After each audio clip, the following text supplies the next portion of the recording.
समय आपको बचाया है, इसका सदुपयोग करो। आप लागे दुरुपयोग करने, ताश खेलन, टीवी में सिनेमा देखने में खोने लगे, या कि तो राजनीति की बातें करो, आजा ताश खेलेंगे।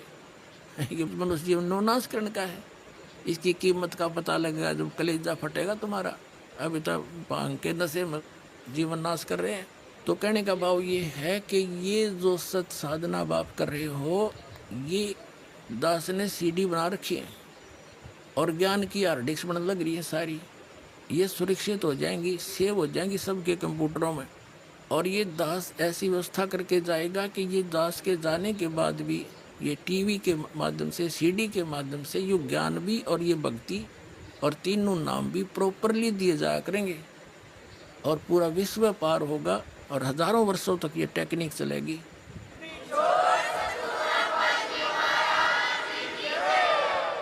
और संत की शब्द की शक्ति होती है, जो कह दिया वो फाइनल होया करे, उसमें वो काम करेगी। फिर वो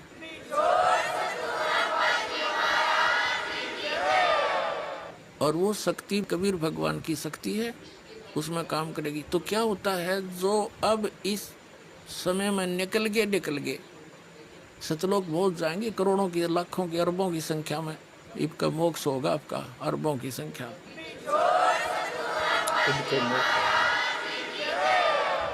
और जो रह गए बच गए, नहीं पार हो पाए, पैर फिसल गया, या भक्ति तो इतनी गजब की बन गई, उनका तो ढेर लग गया पुनों का, तो फिर यूँ काल भगवान आपको पृथ्वी पर नहीं आने देगा, क्योंकि पृथ्वी पर आकर ही आपका भक्ति मार्ग शुरू होगा।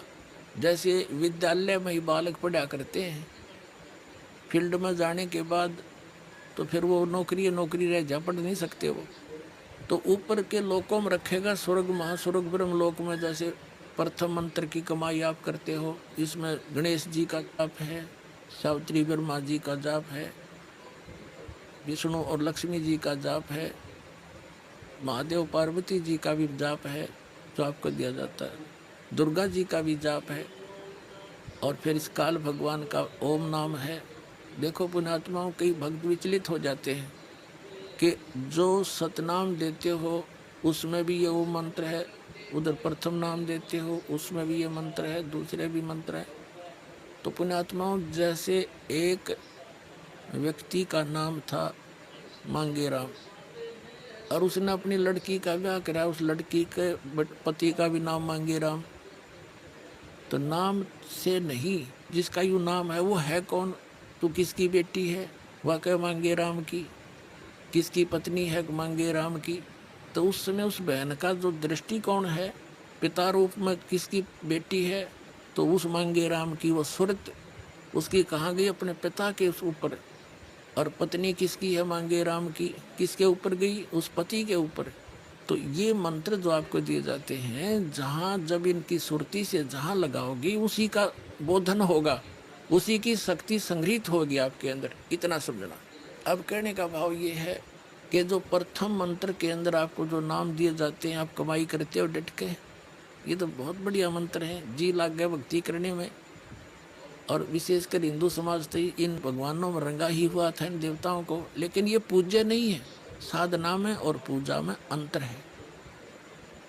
साधना तो जैसे जमीन के अंदर जल है, जल हमारा पूज्य है, उसको पाने के लिए जो भी हमने प्रयत्न करने हैं, औजार प्रयोग करने हैं, वो हमारी साधना है।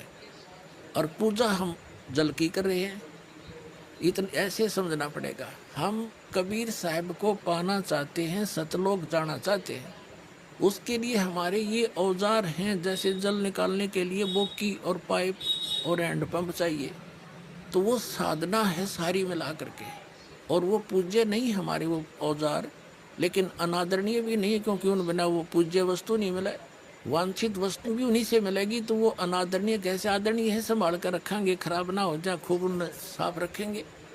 तो ये जो मंत्र आपको दिए जाते हैं, ये साधना है, ये मजदूरी है। और हमारा साध्य सतलोक और कबीर परमात्मा है। तो कहने का भाव ये है कि जैसे आप पार नहीं हुई, यहीं रह गए, फिसल गए,